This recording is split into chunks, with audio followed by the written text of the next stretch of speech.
Okay, so I've showed this a couple times before.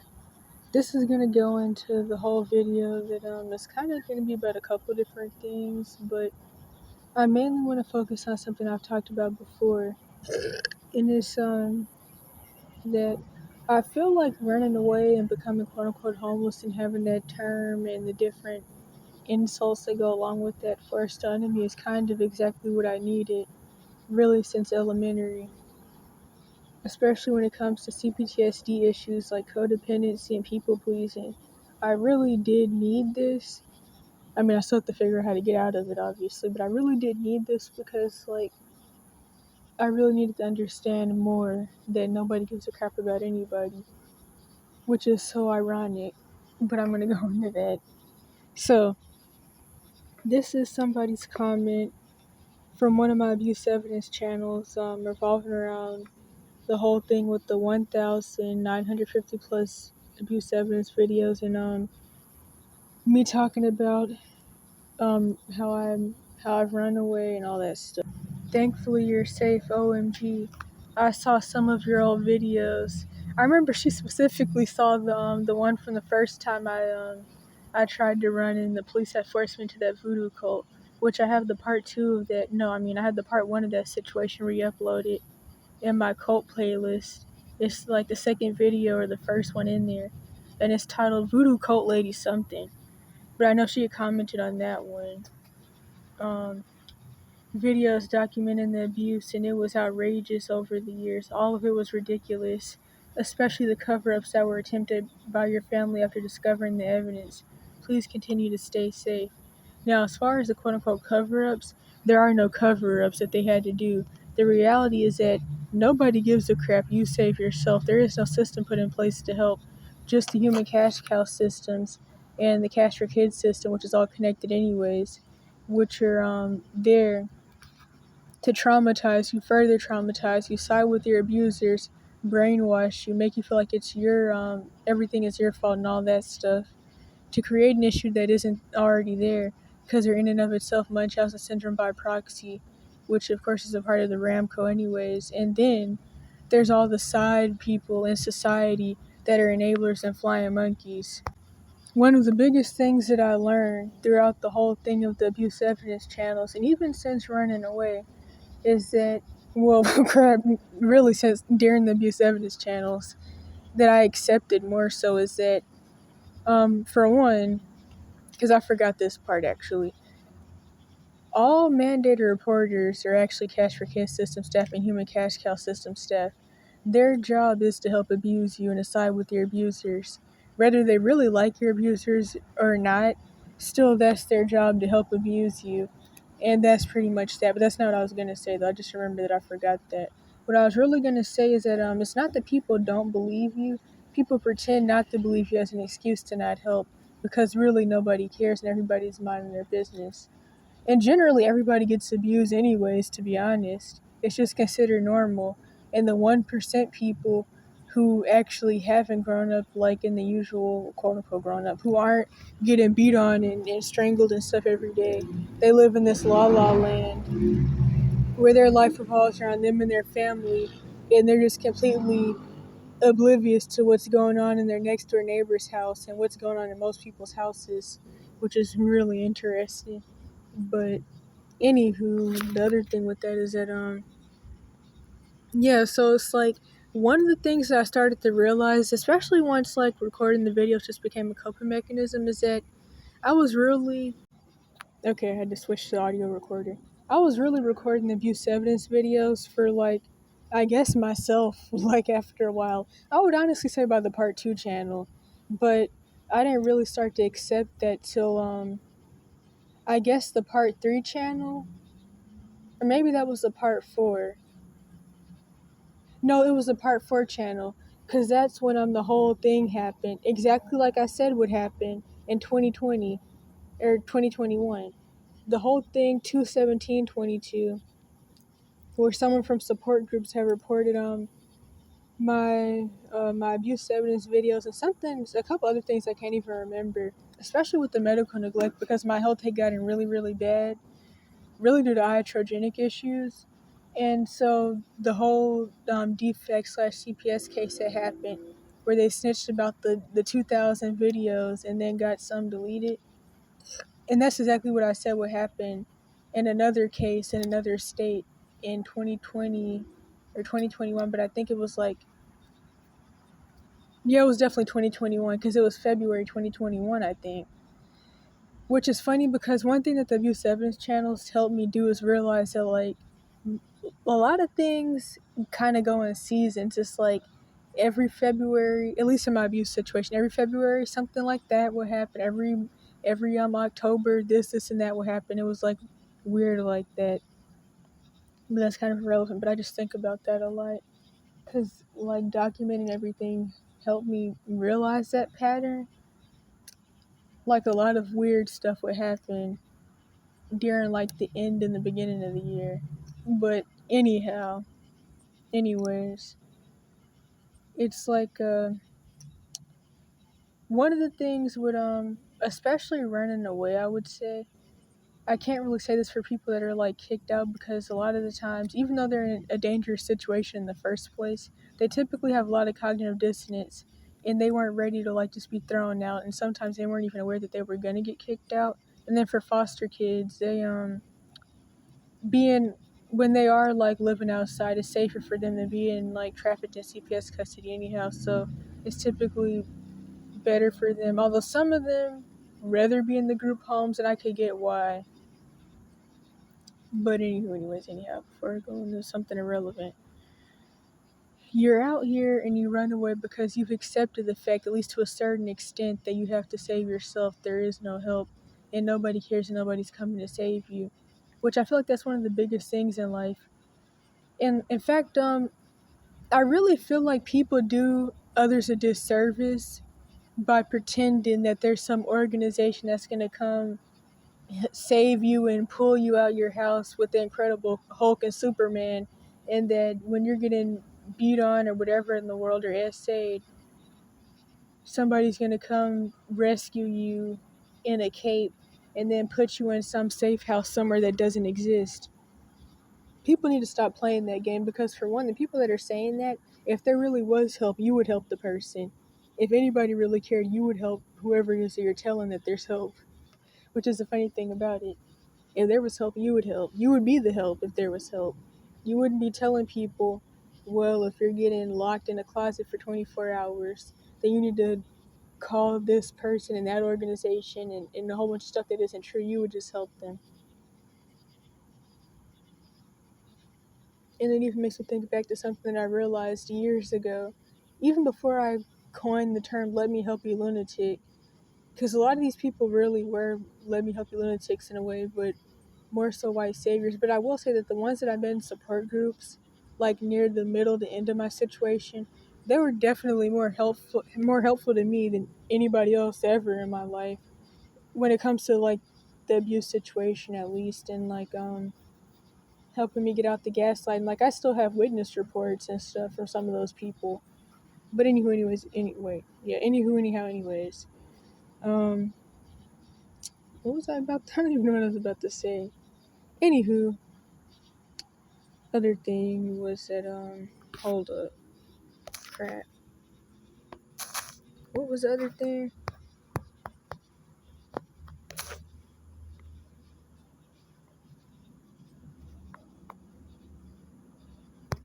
Okay, I was trying to figure out if this thing was even still recording because this phone acts crazy.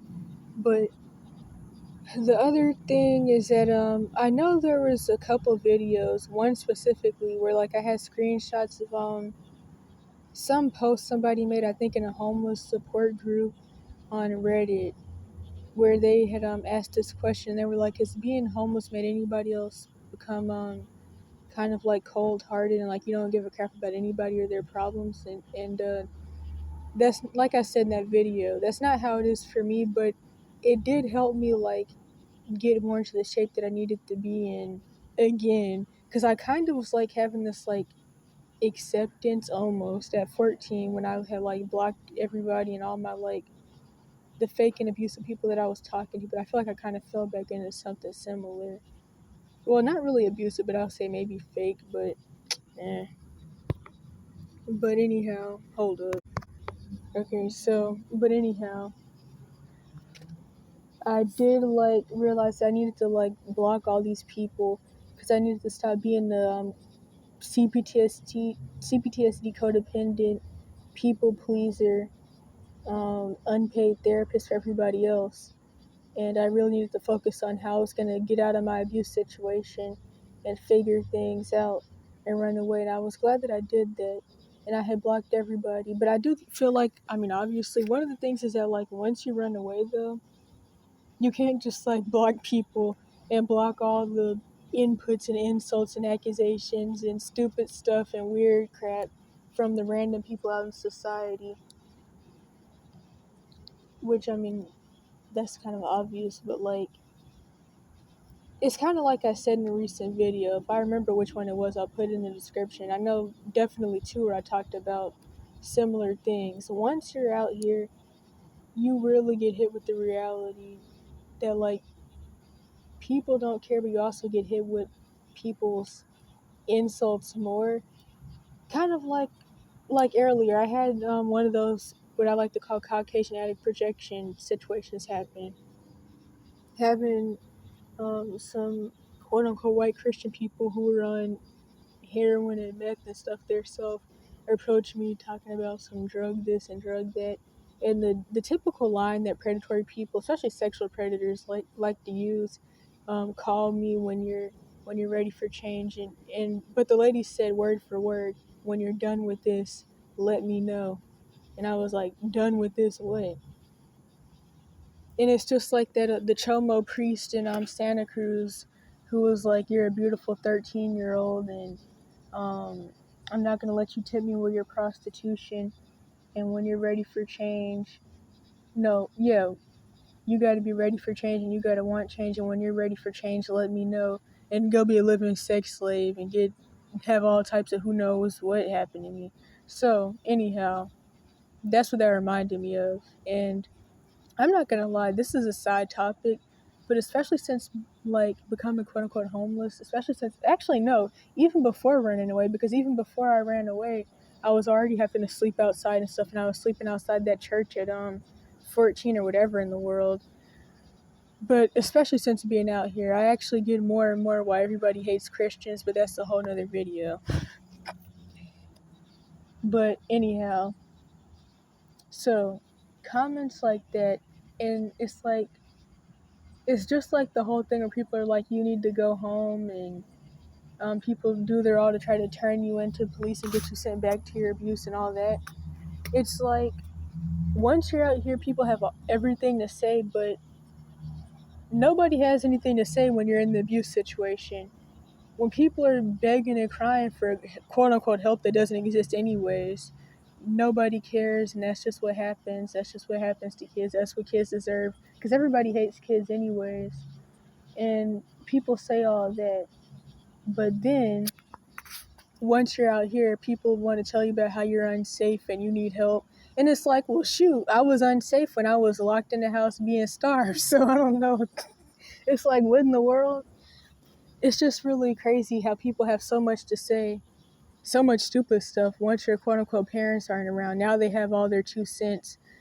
And I think it's like, kind of like how people say that CPS is more willing to take people who aren't being abused because, for one, it's easier and it's less paperwork. And I mean, I don't really feel like it's because of that, though. I feel like it's because they see somebody who's not messed up, that they can take their MK Ultra and destroy their self, who's perfectly fine and not traumatized. That's the way I see it.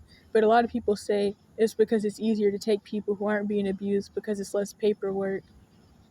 But I don't really get how that works. But anyhow, point is, it's easier for people to like talk crazy to you when they can find a way to make your situation your fault. And but I don't know, just like when parents are involved, as I said before, when parents are involved, people just don't want to say anything because they're quote unquote minding their business, and they don't want to end up in drama or have anything to do with your abuse situation. So that's why once you like escape and your parents aren't around, now people have like all their different 2 cents. Like even all the racial stuff that I've had said to me about my situation, even in Cali, and like people were telling me, one of the reasons that I stood out in Cali as a street kid is because, or just a homeless person in general, is because I was the only black person there. So of course people are gonna notice me before they notice all the homeless white kids, even the ones that actually are 12 and 14 and stuff. They're gonna notice me first. And people would always have their different little 2 cents and just making my situation like a racial joke, which is all really interesting. But it's like, even when I think about that, when I was in my abuse situation, nobody would like say any of the things that they say to me now, especially the racial stuff about that's just what black people do to their kids. Nobody would say any of that then, when I was still with my abusers. And or there's something else with that. Hold up. Okay, so then there's this video that I have some screenshots of, and it says narcissists raise their children to be unprepared for the real world. Hopefully, this will keep recording. Possibly.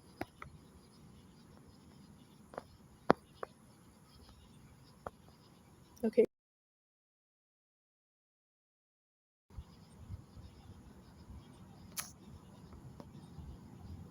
So I think this is recording. So the screenshot says, "It makes you a doormat." Hold up, something's crawling. It makes you a doormat. Everybody else's savior but your own. You have no savior. Savior never will. You are forever disposable and expendable, although you are likely a more caring and compassionate person than those you repeatedly let enslave you. Why? Once narcissism becomes an epidemic in society, I don't like the psych label stuff, but being Jezebelic has been an epidemic. Like literally, that's what America was built on. Because any large torture, I guess I could say, of true Yasharel or anointed or slash prophetic or gifted people or whatever, any large torture of either of those two groups revolves around the Jezebel spirit, and that's like one of the big things in white supremacy. And that's one part of why so many quote unquote black and white people have that spirit, and even other marine spirits. But anyhow, it's been an epidemic because America was founded on it being Jezebelic schizonarchs. Anywho, 1980s. Wait, like we've seen in the West since the 1980s, society begins rapidly collapsing. The good are consumed by the evil, killing selflessness and goodness, and nourishing selfishness and evil in society. And that even makes me think back to how I've been piecing together different martyr complexes, as I call them, like what I like to call Sixth Commandment culture slash Red Rum, or quote unquote Red Rum is evil. That playlist, and then my Dronophile agenda slash Dronophiles are annoying playlist. Those are two types of martyr complexes that I talk about all the time, and I feel like even projective heroism goes into that, which I mean it does with Sixth Commandment culture, especially against parents,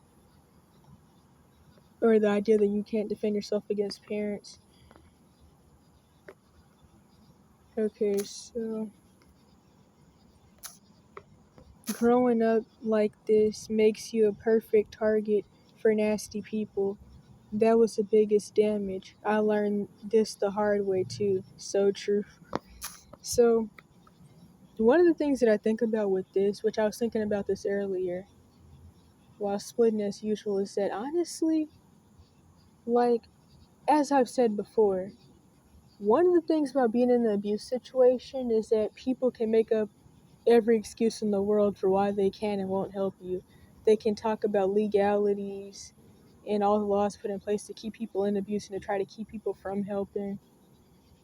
They can talk about quote unquote minor bull crap, which like I said, when people are saying that they can't help you because you're under 18 and stuff like that, I guarantee you most of those people will probably disappear before you even get into your mid-teen years. But that's one excuse. They can talk about like the whole thing with your parents and how your parents may accuse them of something or lie on them, and and get them in trouble too, or your parents will just try to like keep them from helping you, and how they're just so scared of your parents or whoever your abuser is. Maybe your abuser is like somebody who's not a parent. But people will say that, I'm trying to think about something else. Oh yeah, the whole "I don't believe you anyways" bull crap. Something that I've said since I think maybe the part one channel, or at least the part two, something like that, is that people pretend not to believe you as an excuse to not help because they really don't care, which I think I already said that in the beginning anyways. Never let people convince you that they're stupid. People are not stupid. Trust me, if they were stupid, they would not still be alive. They would not be eating. They would not be breathing. They would not be cooking. They wouldn't be driving. Anybody that's saying that they don't believe you, I would honestly just leave them alone, because I don't believe that they don't believe you. They're lying. They just don't care. They just don't want to get involved. And they're scared. And like, one of the things about it is that since everybody gets abused anyways in some form, generally when people do see abuse, not only are they scared and they're not helping, or will people like do the whole "that's what parents are supposed to do" thing, but also people automatically dissociate at the sight of abuse because they've been abused themselves, and so they go into their own like little different multiple personality slash DID splits inside themselves while witnessing abuse, and they're taught to do that. Like, I even remember I still have a video about this situation, which is kind of a long story, but in the earlier parts of the whole thing with my mom's boyfriend, in the early parts of my Cash for Kids system abuse slash Munchausen syndrome by proxy, there was this whole situation where we were staying in a hotel, which is actually, that's another thing about it. It's like, once I run away and escape my abuse and I become quote unquote homeless by myself, everybody has everything to say. But like, when I was borderline homeless all throughout my life, really, nobody had anything to say then. Nothing bad. They just say it to me because realistically they feel like they can, because they just see me as a kid who's not going to do anything. But they wouldn't say it to me if I was grown, especially if I was like a man or something. But anywho, because I'm kind of going somewhere else. We were staying in this hotel, and there was this whole situation where my mom's boyfriend was beating me and my siblings up in a Dollar Tree, and he was throwing soup cans and cereal boxes and stuff at our head, and like, me and my siblings were in the Dollar Tree dodging the cans, and I was jumping in front of my siblings to keep the cans my mom's boyfriend was throwing at us from hitting them.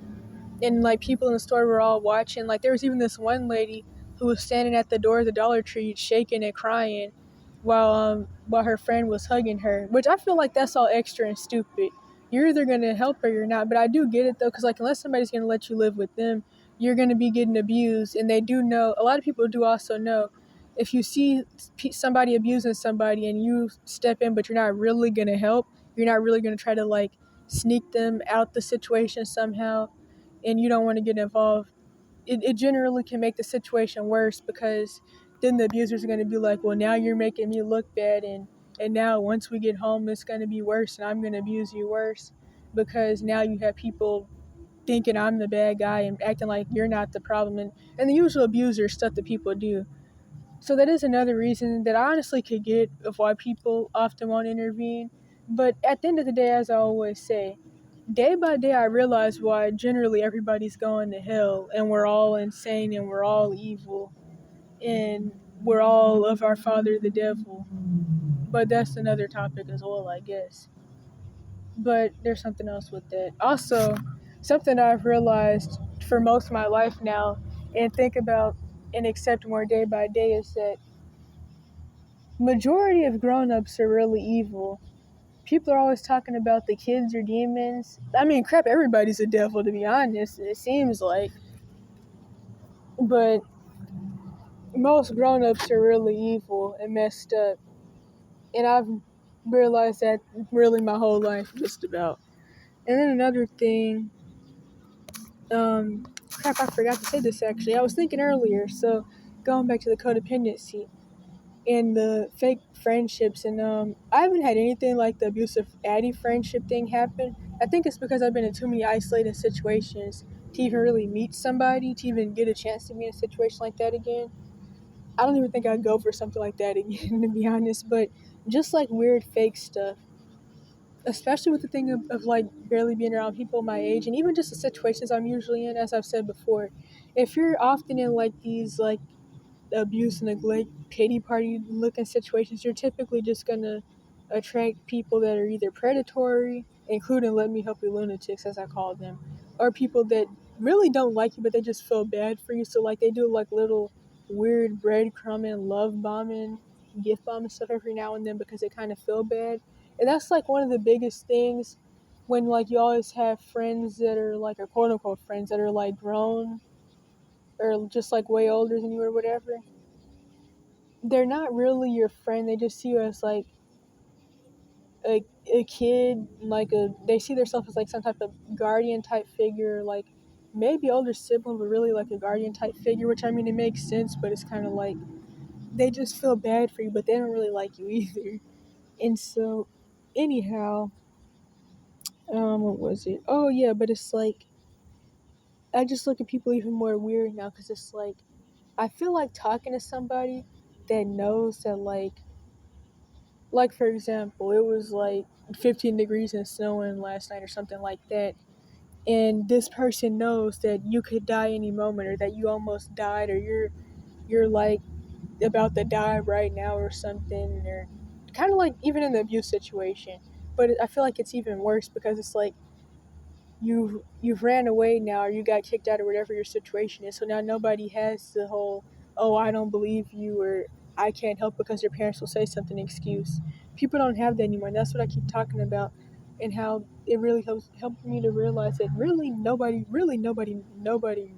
at all, nobody really gives a crap about anybody, and nobody really gives a crap about me, which is what I really needed to like accept anyhow, because it's like how can you really sit there and talk to somebody and be buddy buddy with them and act like you're friends when you know that they know that you almost died or you could die because it's so cold or it's so hot or you don't have any food, like even in the abuse situation as well, because like that's like I was in the starvation abuse situation. It's like it just makes talking to people even more weird and uncomfortable because it's like why am I even really letting these people like play these weird games with me when I've been telling myself since crap, really 10 that I was going to stop letting people do stuff like this to me. Like, I still remember the whole situation, which is kind of long to really, like, go too in depth about. But there was this one girl from, like, elementary who she was just one of the people that didn't like me because I was traumatized and always sexually acting out. But I don't even really remember talking to her that much, to be honest. And there was this whole situation where she found one of my accounts somehow and she reached out to me because her mom had cut herself and was in the hospital. Not really sure what happened there. Guess it was on purpose, but I don't know. But her mom had cut herself and was in the hospital, and all her friends had left her, and her dog had died apparently. And this girl never liked me, and but she reached out to me then, and I like was trying to cheer her up and stuff. The usual CPTSD, codependency, and people pleasing, and all that stuff. And it's like one of the funniest things about it to me is that like I think about this and I'm not trying to like act like this like since running away things haven't been a lot better, but it's still just like really sucky, as I say a lot lately. It's really sucky how like you literally you spend your whole life planning and trying to figure out how to escape your abuse situation and how to run away and how to get out, or how if you were being trafficked or in CPS custody you were still being trafficked, you were like trying to get out, or maybe you just got dumped out and you didn't have anywhere else to go anyways, or you get kicked out. But especially running away, I feel you literally spent your whole life trying to figure out how to escape your abusers just to finally escape, and now you have to deal with the insults and bullcrap of random people.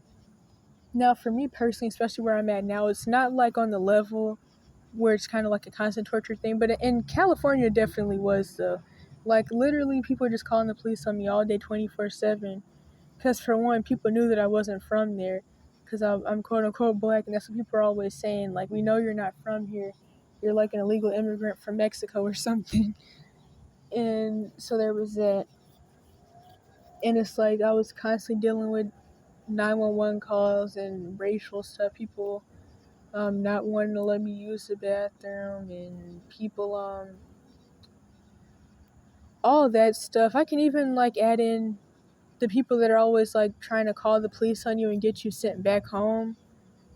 But I would even say if I put that to the side, just people's insults about really weird stuff.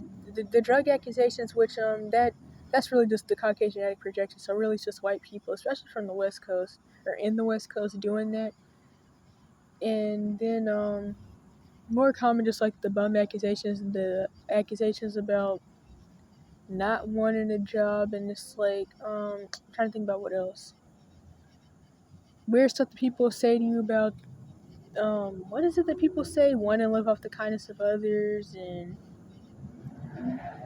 the black victim complex stuff. I'm trying to think of like the different insults, just all that stuff. And it's like you really you spend your whole life trying to get out here to escape your abuse, thinking you're finally gonna get to be at peace, which to a certain extent you are, but then you have to deal with all the side bull crap and insults from people about how now you're just a quote unquote bum, but you see yourself as somebody who's actually escaping something. And that's still how I see it. Like, because at the end of the day, I am a runaway. I was having maladaptive daydreams about escaping my abuse and running away and living in the woods right before the world really started to end. Ever since I was 6, I was having those maladaptive daydreams. So that's how I see it, and that's how it is. But it's like now you have like the weird stuff from people, not to mention the other weird stuff of like people avoiding eye contact, especially because they feel bad for not helping. But it's like, but when I really needed help, there is no help. But then it's like once you save yourself, people come out the woodworks talking about how this isn't safe and you need help, or just saying you need to try to go to some organization, or worse, go to the police, go to CPS. I would hate when people would say stuff like that to me when I was in Cali. Like, this is what crap. I mean, most of the people out here are foster kids. That's why most people are out here.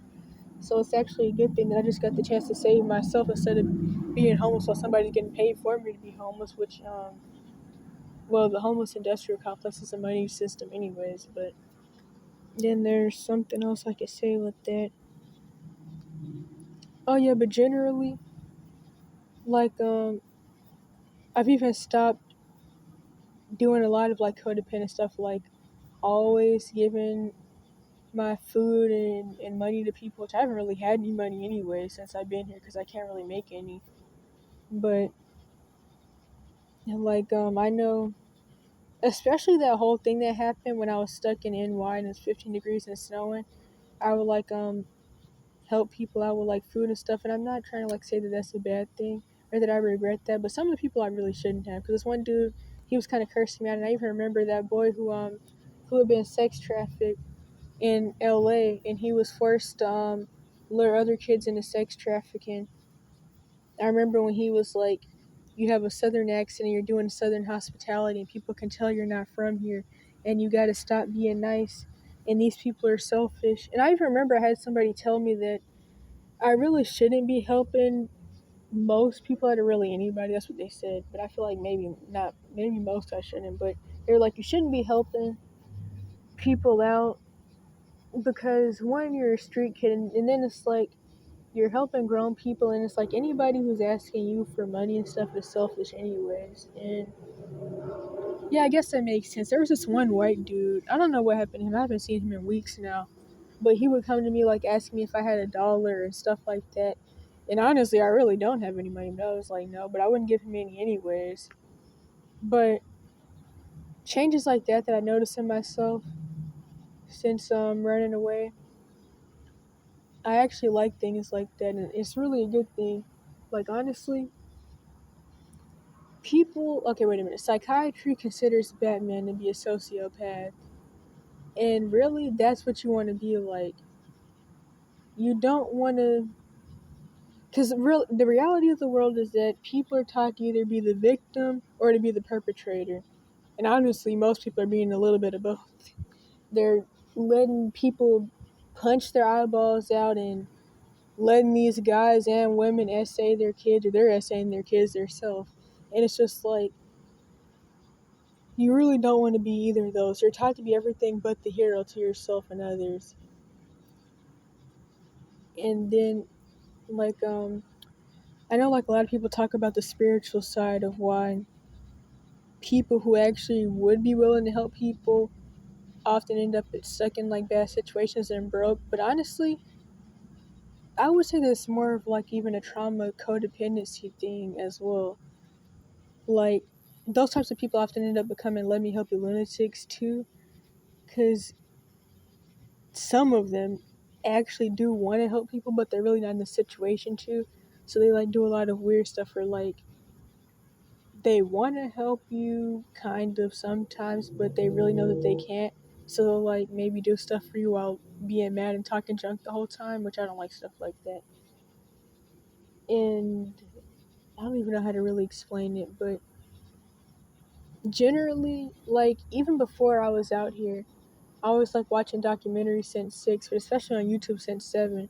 And so, as I said plenty of times before, I would always watch, like, documentaries and stuff about street kids and mole people.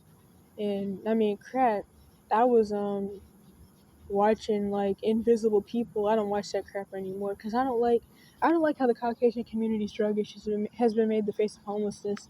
So I just can't watch stuff like that anymore. But I'll watch Invisible People since 7 as well, I think. Something like that. 7 to 10, it was somewhere from there. YouTube channels like that. And one of the things that I realized, especially more so since being out here, is that most people really get stuck out here because they're too nice. And due to the trauma stuff, they really want a family and parents really bad.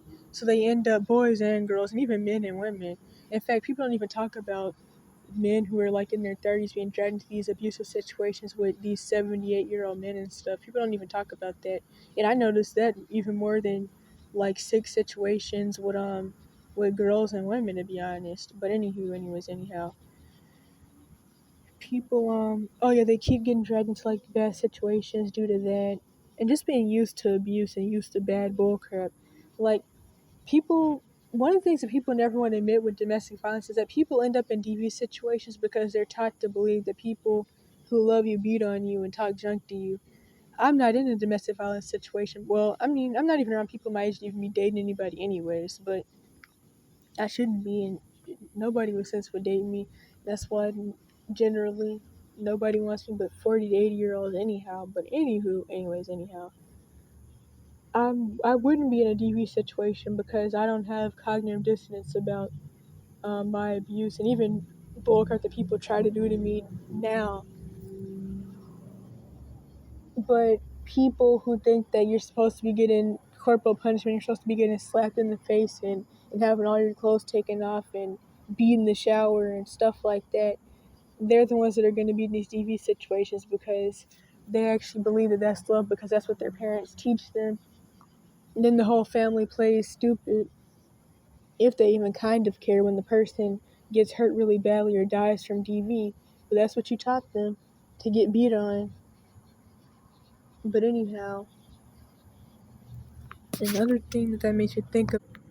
Oh yeah, so something that I've been realizing more so with the Chosen One, Anointed Prophetic, now called Neurodivergent stuff is that there's actually a very explainable physical side of it, and not just a spiritual side. Like the whole you're just targeted because you're chosen, you're gifted. There still is truth to that, and that's Okay, still. so I think I my mean, that phone still went is overheating true because it's for some. always hot out here. Which this is the hottest place I've been. It's literally 98 and 99 degrees and stuff at night.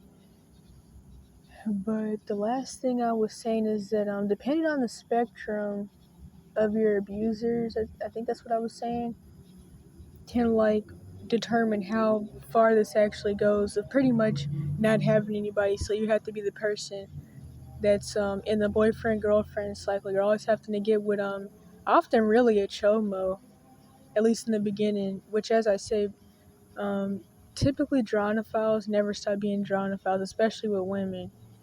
So they typically never stop dating people who are too old for them because they've been in abuse situations where they've picked up these paraphilias, which is why they're dronophiles. And also, they need somebody to really take care of them. They need like a parent figure. But even, not even always in situations like that though, because like sometimes people, like kids, will have to like move in with their boyfriend or girlfriend who's their age, but that means they're moving in with their parents. But that often, sometimes it isn't allowed, but sometimes it is. But it just depends on the person. That's why more commonly it has to be a chomo. Also because they have more of the ability to take care of you anyways. But anywho, the point is that like when you start off in life with no parents or family, they're just not safe enough to be around, or you gotta like get kicked out every 3 days, and you have to run away every 2 weeks. Like this one lady said her daughter did, and she quote unquote didn't know why. In Clayton County Moms and Dad FB group. Um, you just end up in a lot of situations because you're vulnerable and you're always seen as like either the pity party or the person to take advantage of. And that's really how the cycle goes. Like I've said before, I've been spiritually falling apart the past 6 months, and I'm not really sure if it just has something to do with like the stress of like the whole nobody gives a crap about anybody and the homelessness thing, or if it has something to do with maybe the fact that I'm finally actually possibly going through puberty. And it's like, I just see like the physical side to it as well. It's not like always really this super spiritual stuff, to be honest. It's like, of course, if you don't have parents, you're always going to have to deal with chomos and sex preds and people, just crazy situations, really. You're trained to, because like somebody said in the comments, or people always say in these types of situations, or videos, I mean, more so, I guess, you're pretty much trained to be a doormat and to accept people who are like your parents. And then I also add in the fact that you eventually have to become like them or worse to survive around them. But it's also the fact that like when you don't have anybody, you're just you're not supposed to go through life alone, so you really just get stuck in situations that you can't get yourself out of because you need help that doesn't exist to get out of them and actually get through life. And it's really funny because it's like there was this one comment, but I don't remember what it said. And I know I had left a comment where I was like, something like this. I think I said something like, one thing that I've realized is that you're made to feel like because you could survive being, I don't know, for example, I don't even know what I said, but for example, because you were able to like raise 3 babies and feed your parents and cook for them and drive them to work at 5 or 10 or whatever, you're made to feel like you're really gonna be able to like take care of yourself and buy a house even with all the infantilization abuse that you still go through and the sabotaging to make sure you can't do anything or escape, and you have to be like a living mommy daddy for like your abusers.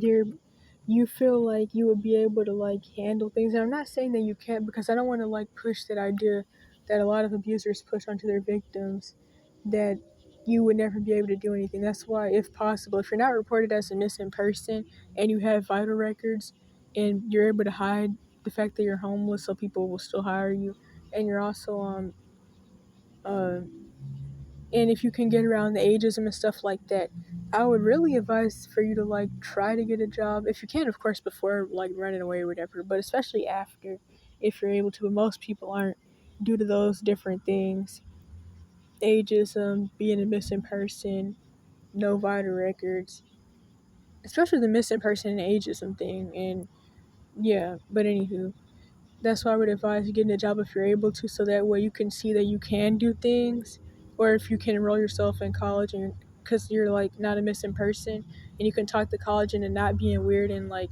reporting your situation to CPS and just like letting you enroll as unaccompanied youth.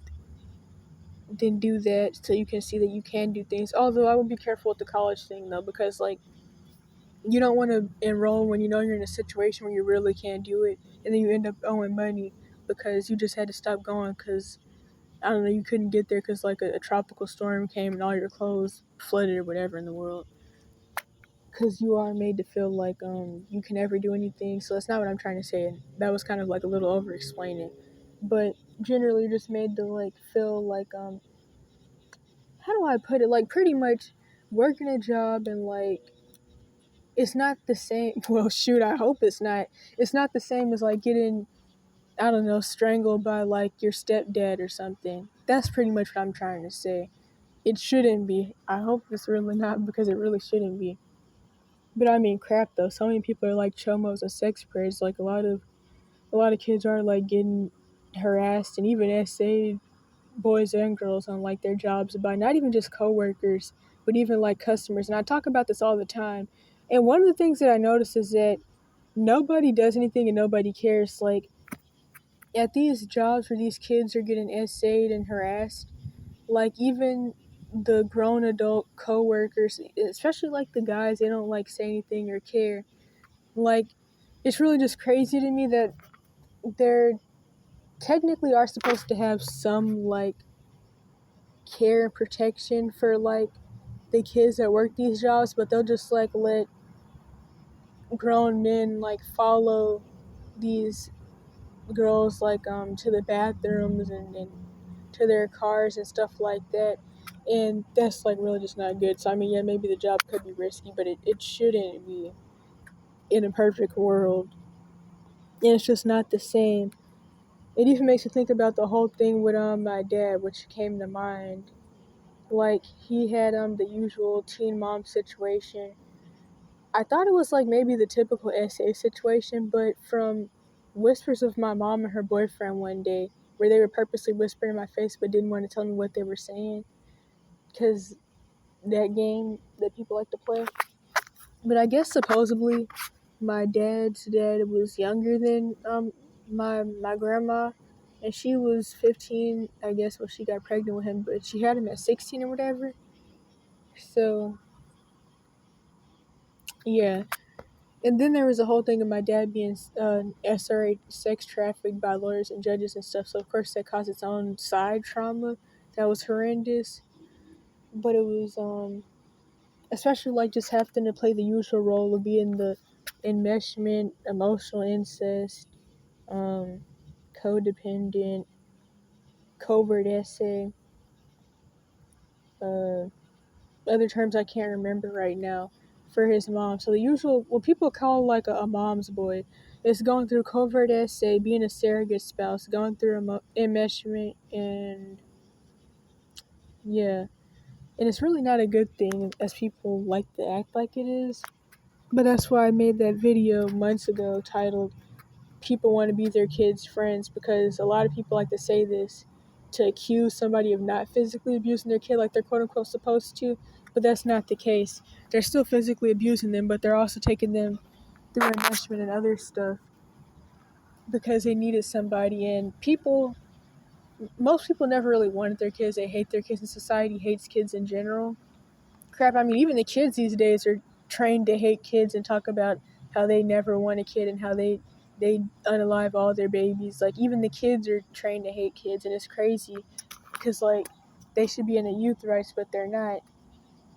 They have these ideas pushed onto them by grown women who don't even like them because men and women hate kids. So it's really interesting.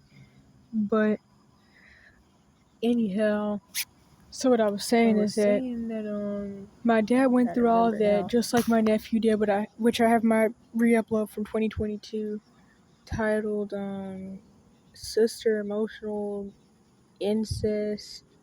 I think that's the term, I forgot actually. And how my nephew pretty much had to be her man, quote unquote, at 5 and 6 years old and stuff. So one of those situations. And my dad would always talk about how when he was like 14, he drove his mom all the way from North Carolina to South Carolina to have a baby and to go see the family too, I guess. And it's like, there's all of that, but then he's been infantilized and went through all this enmeshment and emotional essay where he's been trapped to forever be his mom's man. And so he's never, like aside from the boyfriend girlfriend stuff, he's never been able to do anything. And I don't mean this as like an insult, but I mean, even when I think about the whole situation with my mom, not saying that she hasn't worked jobs and stuff and that she doesn't, but there was already a racial agenda behind the welfare bullcrap anyways. But it's like, for a lot of these women as well, they're also like messed up from this trauma and stuff, to where like, if it wasn't for them having kids and being able to get these, what are they called, Section 8 stuff, for having kids, and also for supposedly not having a husband or a boyfriend, which the agenda of welfare was to get the father out the home. If it wasn't for that, they'd be homeless and they'd always have to be doing the girlfriend boyfriend thing as well. But due to this is why, with the developmentally, no, wait a minute. The age regression agenda and the developmentally stunted agendas, this is why the guys will often be living with their girlfriends. Sometimes the girlfriends are living with boyfriends, but often it's the other way around, because the women get to automatically get housing, typically, at least in the past, for having kids. And it's also really funny because it's like they can get housing for having kids, but homeless kids can't get housing because nobody wants to put a kid in the house. But that's a whole nother topic, to be honest. Anywho. So it's like he was made to feel like he was this man for his mom, but due to like all the sabotaging and infantilization and the other side trauma stuff, no offense, but he hasn't been able to or allowed to accomplish really anything. Also because of the legal system as well. That was actually another big piece that I forgot about. Especially behind the whole thing of him being sex trafficked by law enforcement, and the whole, if you let us do this, this, and that to you, we won't press charges on you. And then for all types of charges to still be pressed and to ruin his life, all that stuff. Anyhow, so yeah, I actually forgot about that part. And that's actually one of the things that screws up a lot of guys in triage girls' life, the legal system and the charges. In fact, people are always saying flee America and saying that triage girls should flee America. A lot of us can't even go anywhere. Well, I don't have any charges, but shoot, a lot of us, especially the dudes, can't go anywhere because they have all these bullcrap charges on them. That's something that people don't even talk about with the flee America bullcrap. But anyhow, so what was the other thing? This also can even go into the whole thing of where, like, when you're in your early days of your abuse situation, you're able to like lie to yourself more sometimes. It depends on the person though. Like, I've heard stories of people that started running away at 5, so they realized the reality of their situation really, really early, which is actually a curse and not a blessing.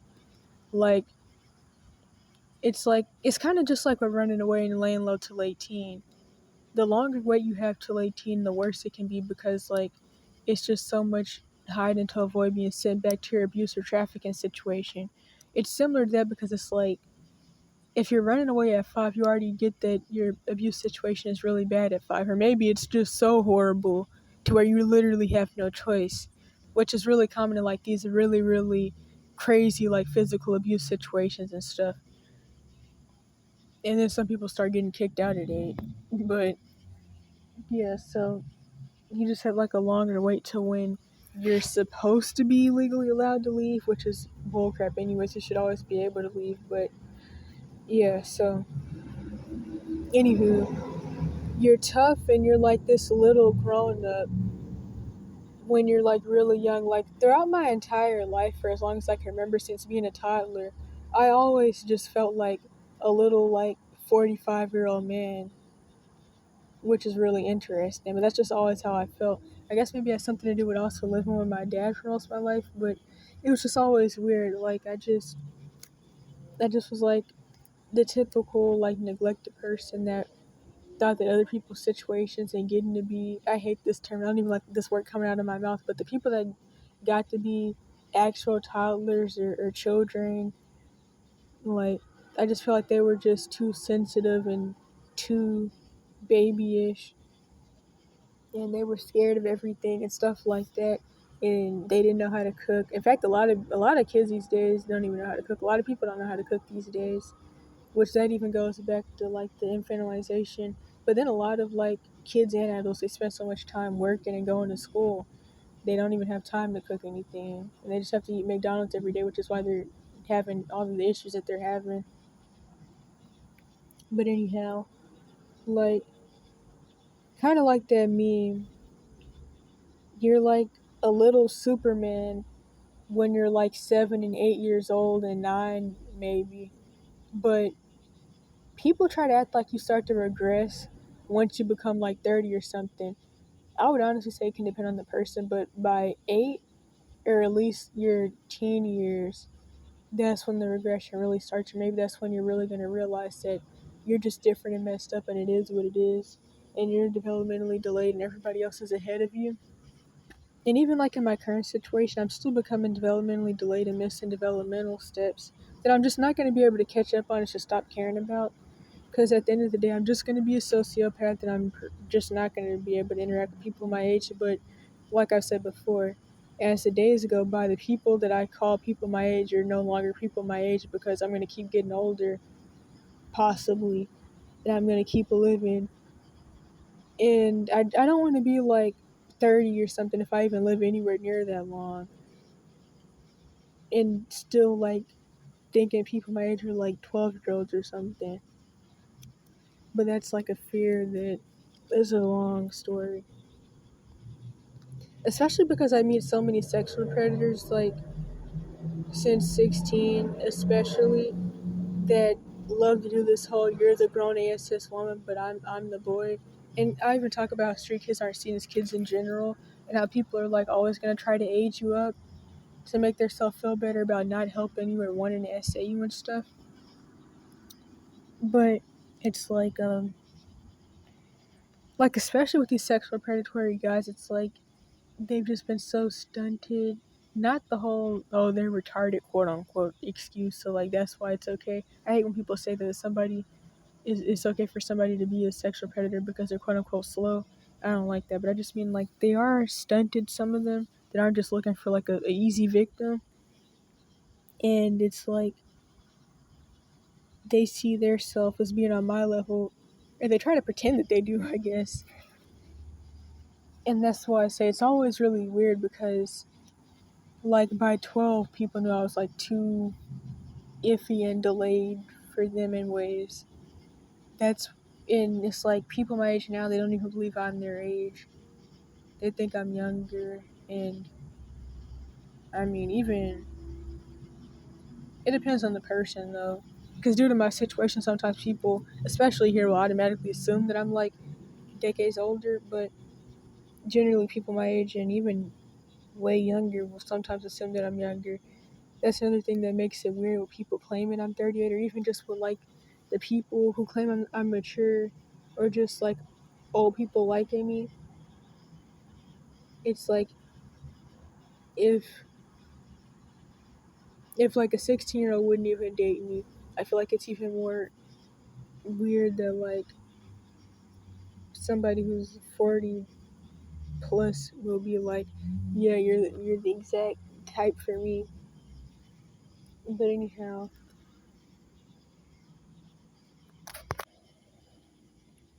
so it's definitely just like obvious physical reasons as well for why people get stuck in what I like to call the cycles of life, but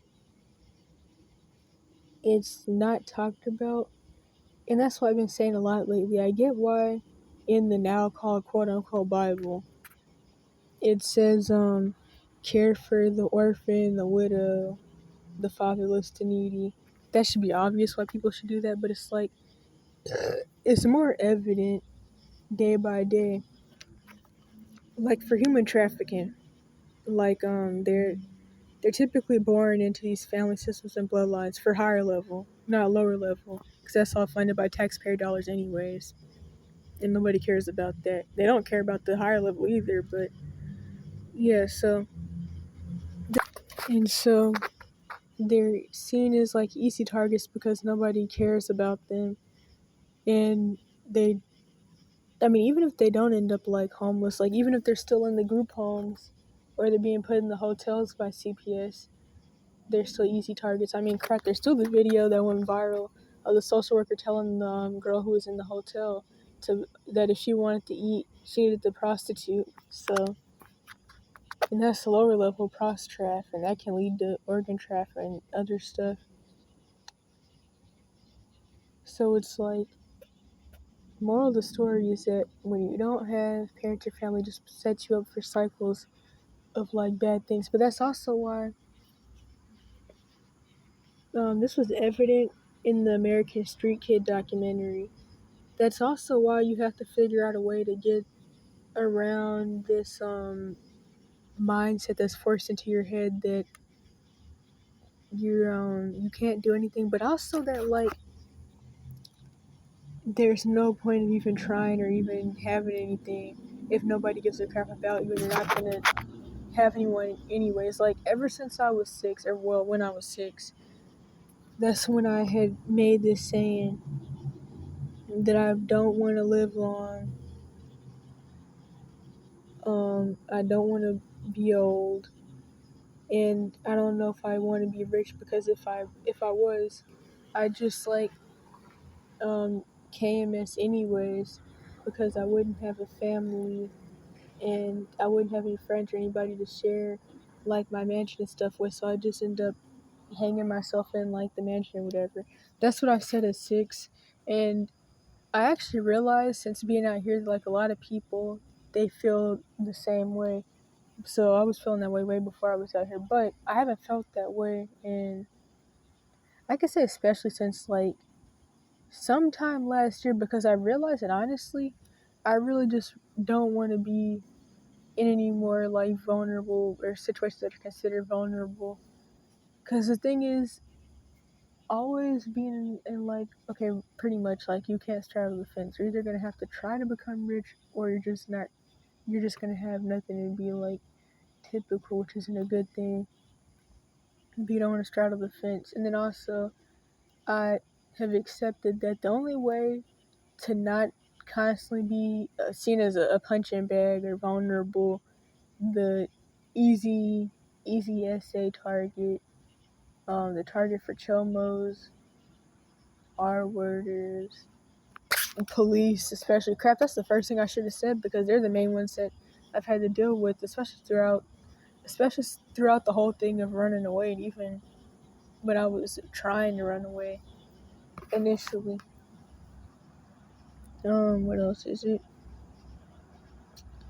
Pretty much like the only way to not be seen as the essay punching bag to everybody is to get above most people, self-made, not through selling out and bending over and all that weird stuff. That's still being a vulnerable victim. You're just a victim with money now, who's also gonna try to get to the top at the expense of everybody else, at the expense of yourself and your behind and your throat and whatever else. Probably your earlobe too. So not like that, but just self-made somehow, if it's even possible. And that's what I realized that I was gonna have to do. Like I realized that, I mean, yeah, like when I'm older, I want a place, but I didn't want to like live in a place like by myself. But I'm realizing like all this stuff is kind of stupid, irrelevant bullcrap. Like, in fact, there's even this video where somebody had asked. No, it was on one of the interviews on the School of Hard Knocks channel, and the kid was like, he said, I forgot what he asked to do, like something about if he's ever been like miserable or something like that. And the dude was like, I'd rather be rich and miserable than broke and miserable. And like honestly, that's actually a reality. And I've heard other people say this as well. And that kind of like proved what I was thinking. Honestly, like, I mean, yeah, sometimes I'm gonna still like want parents or like in like a family, but for one of the things that I also have to know, I mean, accept, is that I already have survivor's guilt every single day. I feel like it's not fair that I've gotten to run away while there's still people all around going into like in a 1,000,000-mile radius or more than that, really, who are like getting cursed out and beat up and all types of stuff by their parents and family and whoever else has control over them every day.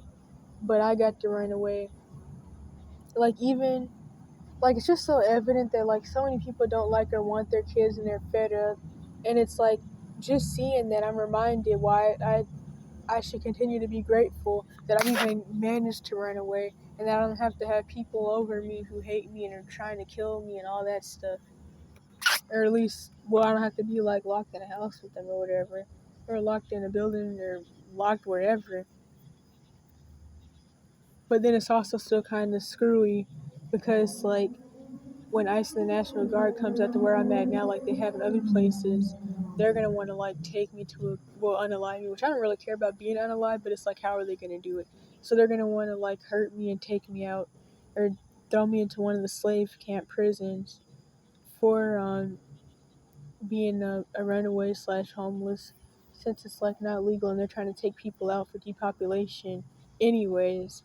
And nobody really cares, and a lot of people also act like they're unaware of this and like it's not going on, which is interesting because like I've heard stories since going back to way before I was even born of people saying that like there's been white church vans that'll like come and pick up homeless people and nobody will ever see them again. Probably labor traffic among other things, which is why you're supposed to care for the poor, the orphan, the widow, and the needy, and the fatherless. But nobody cares about that. And so anyhow, that's just sucky because it's like, even though it's kind of like you think you escape, but then now there's this, something else hits you in the face, a triple, quadruple whammy. It's like, unless you're at the top and unless you're at the 1%, it seems like even if you think you've won, you really could never win. Like, I remember I always used to say, if I could just run away and escape my abuse situation, I can say I finally made it and I escaped the systems. No, I really can't. I don't even know why I don't even know why I said some stupid stuff like that. I have to really figure out how to get to the top to really say that I made it, because like there's still just so much dangers and risk with the systems. And then it's like these systems are after everybody, but like it kind of makes you think back to how like I remember this one time, especially when I was 9 or 10, and I was talking about SRA trafficking, and this one guy was like, everybody was slaves, and it's like, I'm not even talking about that stuff. That's not even what I'm talking about. I'm talking about SRA trafficking. Honestly, the people that are doing it are quote unquote white, and they're doing it to their own kids. So it's like, I don't even know.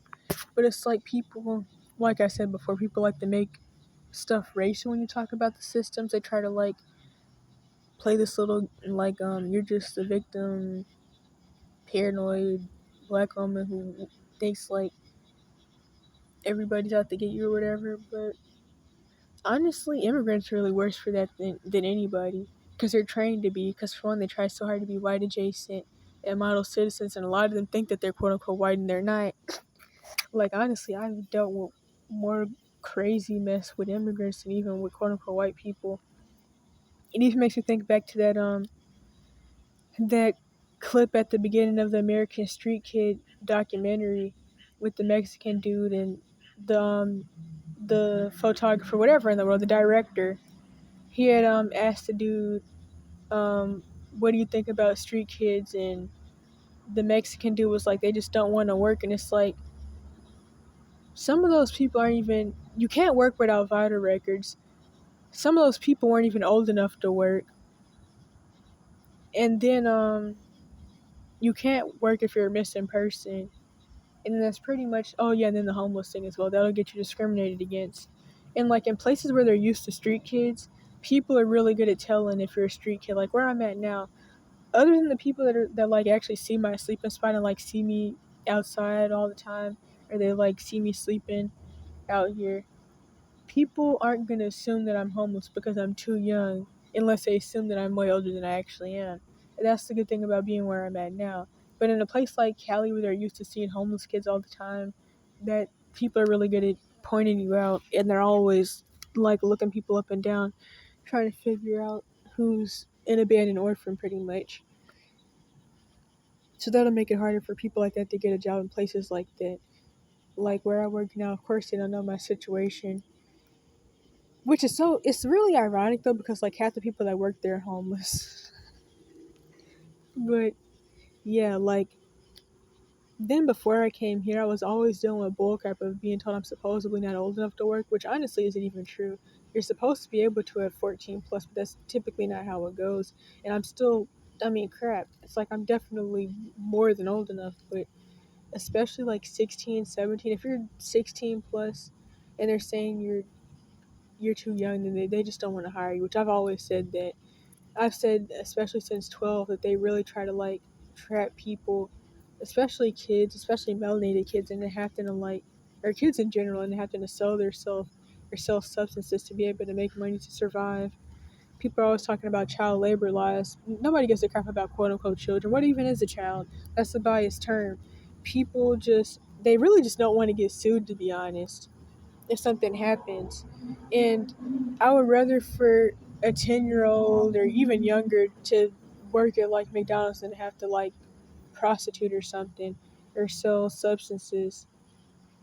And anyhow, anyways, it's like oh yeah, but I've said before, like these people who somehow managed to come across the border got lucky enough to not be snatched up by the police or CPS in traffic, and somehow were able to work a 12-hour shift at 10 and stuff like that in 16, which I actually have seen someone talk about how their mom was like an immigrant. She came from Mexico and she was working 12-hour shifts at 15 and stuff like that, and she was able to get a job in an apartment. It's like kids who are born here can't even legally do any of that.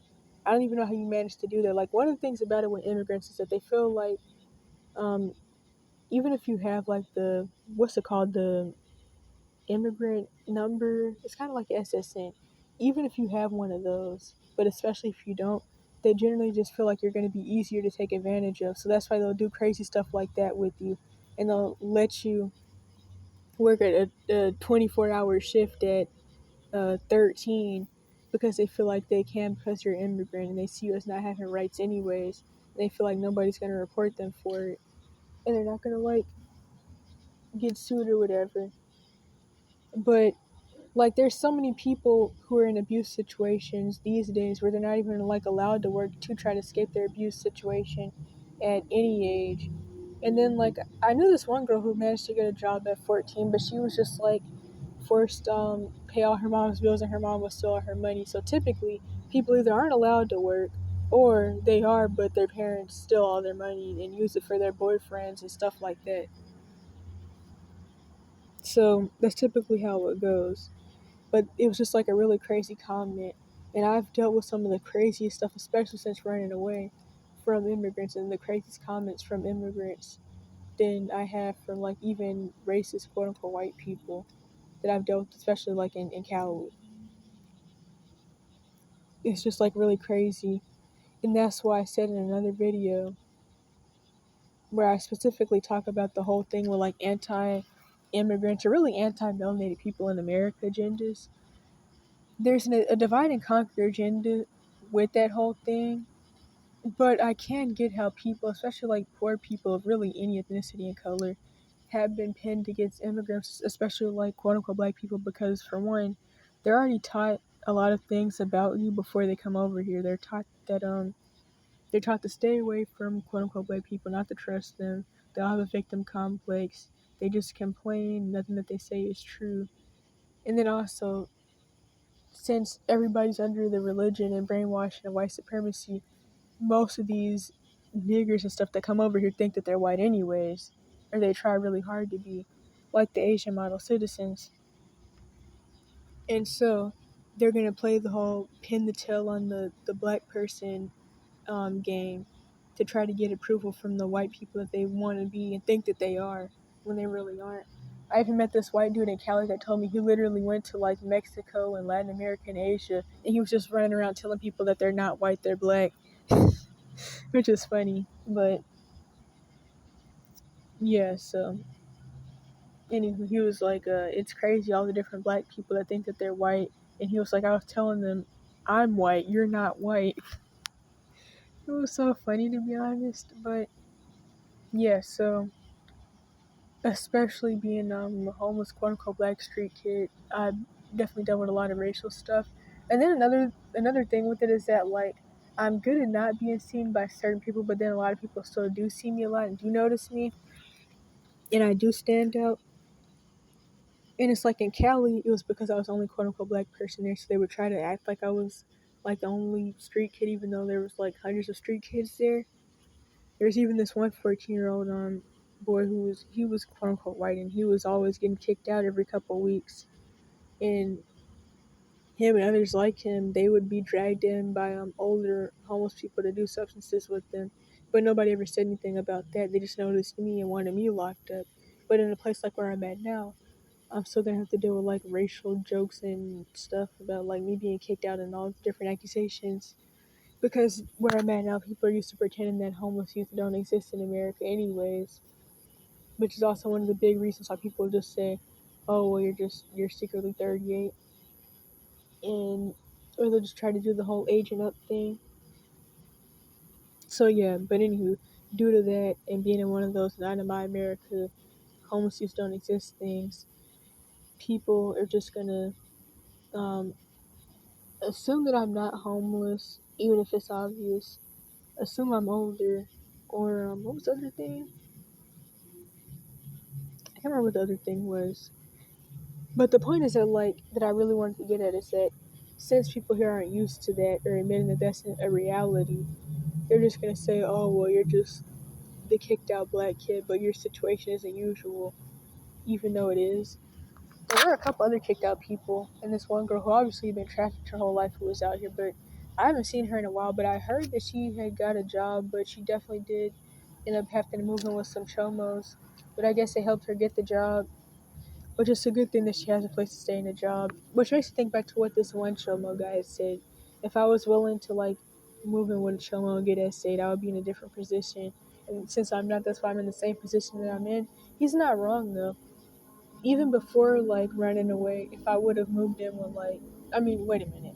Yeah, even before running away, if I would have just moved in with some um old person off of Reddit or Tinder, well, not even really Reddit, that probably wouldn't have worked out, but Tinder or something, I could have gotten a better position as people would consider better, quote unquote, sooner.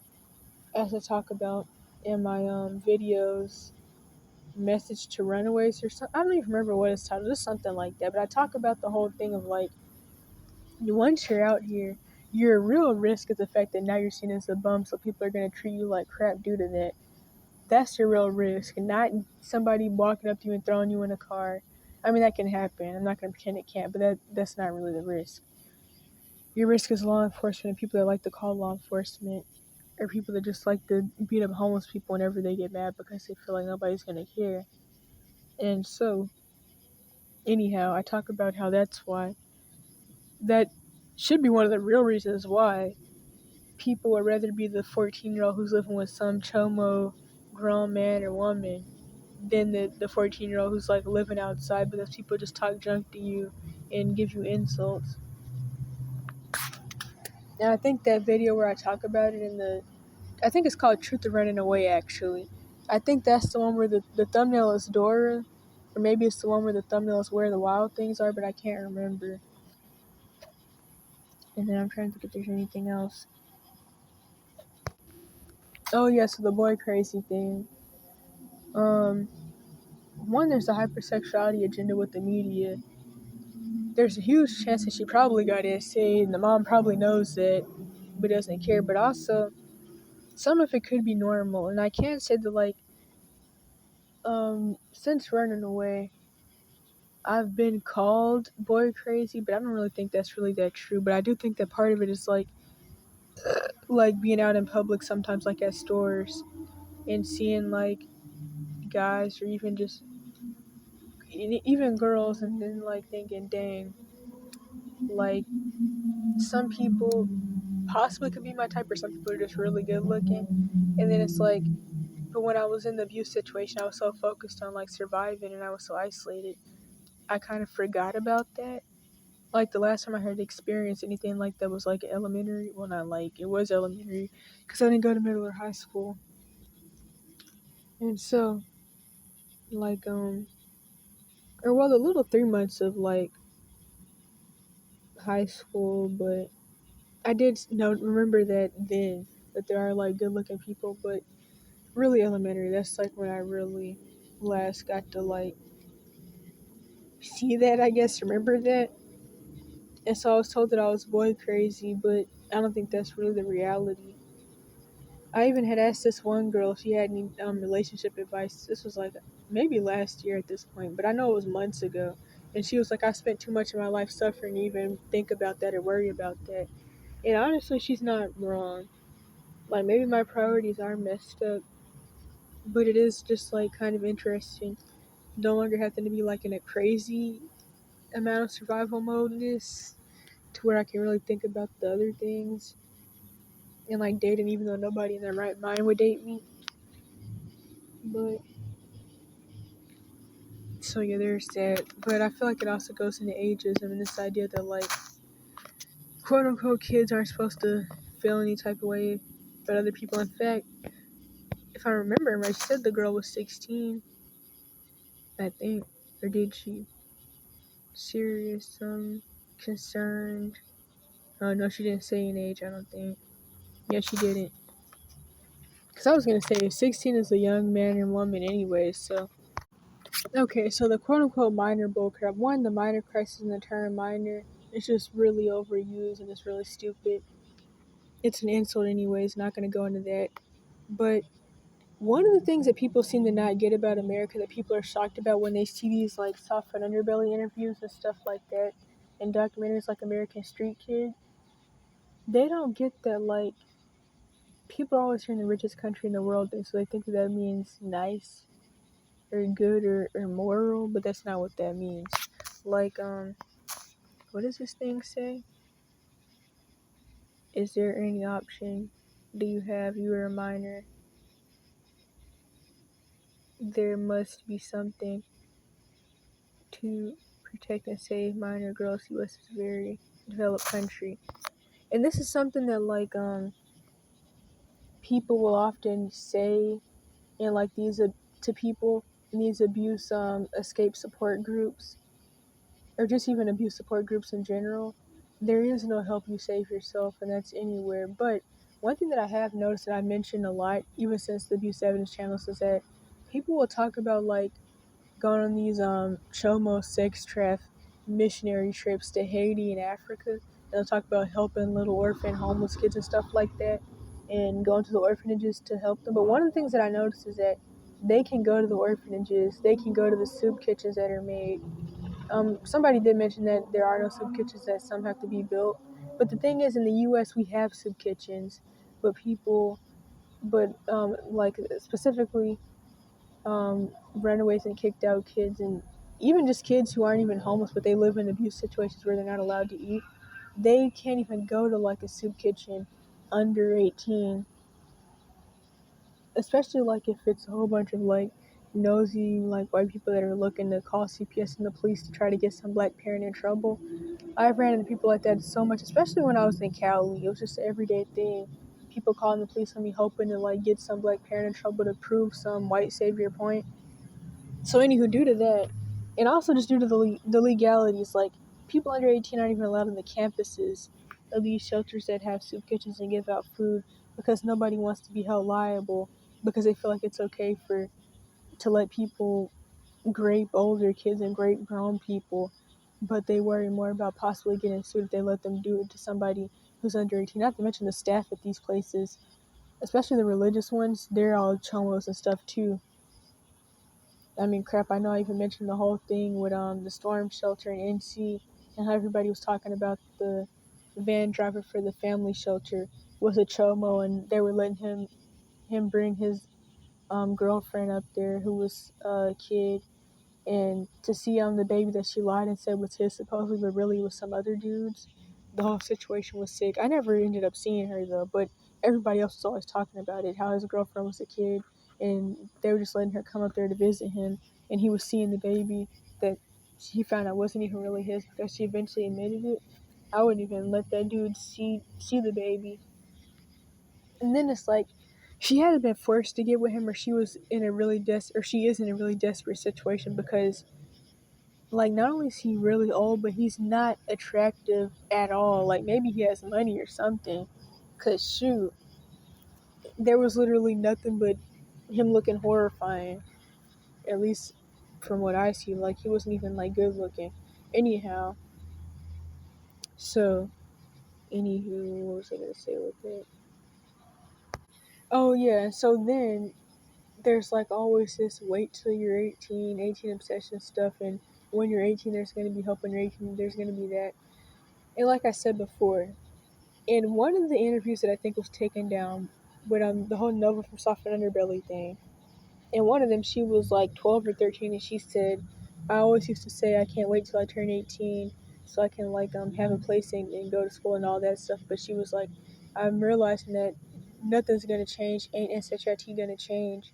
And honestly, that is like really good to realize, because like people are fed this 18 obsession, and but then most people will realize that like there still is no help, and then you're still told that you're not old enough for anything, or any programs that they claim exist for housing or for whatever else that really don't exist anyways. And then you're told, okay, now you got to be 50 and you got to be disabled, and you got to have 3 kids and stuff like that. So what else was it with that? But yeah, and I know in one of my videos about the whole Billy situation, which I have a playlist about that's called Homeless Kid Overtaken by the Systems and Racist Pedos or something like that. Can't even really remember, but there was this one comment that was like, you mean to tell me in a place like America there's nowhere for a kid when in a situation like this to go for help? And then the comments were all bashing the guy, and they were like, he wants to be a bum, and he has help and he has places to go. And then the person responded, they were like, this must be a cultural issue. He needs more than just a place to go. He needs actual help. And then the person said some other stupid reply, and the dude was like, okay, yeah, so this is a cultural issue. And that's the thing. People think that because America is supposed to be a developed country, quote unquote, that there's going to be help. People don't even want youth shelters because people don't want youth to have rights. They want you locked up in a house getting beat on by your parents all day, or whoever, your whatever in the world. People hate kids. And then, as this one dude for youth outreach had said in the West Coast in one of his videos about homeless youth outreach for unaccompanied youth, he said that people always say homeless youth are just runaways, so make them go back home. People don't want there to be actual help for homeless youth under 18 or 18 plus. They want to force people back in abuse situations because it goes into the whole thing of out of sight, out of mind. That's also why I say, or well, no, hold up. That also goes into the whole thing. When you're in the abuse situation, people can play their little games about why they don't believe you supposedly, or why they can't help, or they can't get involved. But once you're out here and you run away or whatever, and your situation is in the eyes of everybody and everybody can see it, people can't play the whole, oh, I don't believe you, or I just didn't know, or I didn't know that was going on game. Now people either have to avoid eye contact with you, pretend to not notice you, or try to avoid you, or they admit to your face, that's none of my business. You need to be an adult and figure it out, or you need to learn how to be a grown woman since you want to be grown and be on your own anyways. The different things that people say, like if you want to, I don't know, I can think of a lot of insults, but like I said in other videos, now people can no longer pretend that they just didn't know or they didn't believe that they can't help. Now people either have to avoid you, or they'll admit to your face that they really don't give a crap about you, and your parents should help you and you need to go home or whatever in the world. They can no longer play the didn't know, too scared to help game. Now you know nobody gives a crap about you. And so, yeah. And that's in response to the comment um, about crap. What did he say again? The comment about how someone should be able to get help because they're supposed to be there's just supposed to be help because the U.S. is a developed country, pretty much. So yeah, their systems. Wait a minute, hold up. The systems, are supposed to purposely put in place to trap people in cycles of abuse in Ramco, and then The young gentleette comment, it was just funny to me because I know this person, and it also makes me think back to how somebody said that, like, there are certain people who are just gonna be pushed out of society because they're different. In fact, this guy was telling me that that like Christians, they read the Bible and they say that, like, the way that they live is how you're supposed to live, and you're just supposed to be like up in the house, not helping anybody with your like kids and family or and wife or husband or whatever. But he was like, I mean, but Jesus wasn't in the house with like your kids and wife and a family, and he was like walking around and he was talking to people, and the dude was like, I walk around and I talk to people. So yeah, there was that.